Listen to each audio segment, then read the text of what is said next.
চট্টগ্রামের শস্য ভাণ্ডার খ্যাত রাঙ্গুনিয়ার গুমাই বিলে চলছে বোরো ধান কাটার উৎসব। তবে বাম্পার ফলনের পরও স্বস্তি নেই কৃষকের।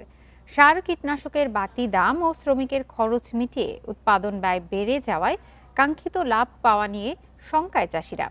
এদিকে উৎপাদন খরচ কমিয়ে আনতে সার ও কীটনাশক ব্যবহারে আরও সতর্কতার পরামর্শ কৃষি কর্মকর্তাদের। চট্টগ্রামের রাঙ্গুনিয়ার গুমাই বিল দেশের দ্বিতীয় বৃহত্তম বিল। বলা হয় সারা দেশের 2.5 দিনের খাদ্যের যোগান দিতে পারে এই বিল।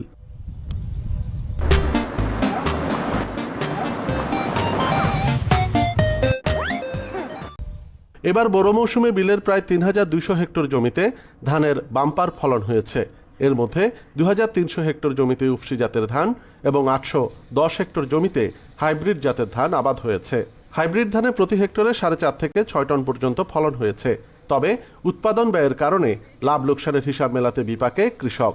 ধানের যে রেটটা ছিল মন 1200 টাকা বা 1150 টাকা করে মন ছিল, এখন সেই ধান আপনার 800 টাকা চলে আসছে। সরকারকে ভর্তুকি দিতে হবে, তারপর চাষায় পোষাইতে পারবে। এখানে চাষায় পোষাইতে পারবে না। একটা লেবার দাম 700 টাকা ভাত খেয়া, তার সাথে হলে আরও 200 টাকা খরচ আছে না ওনার।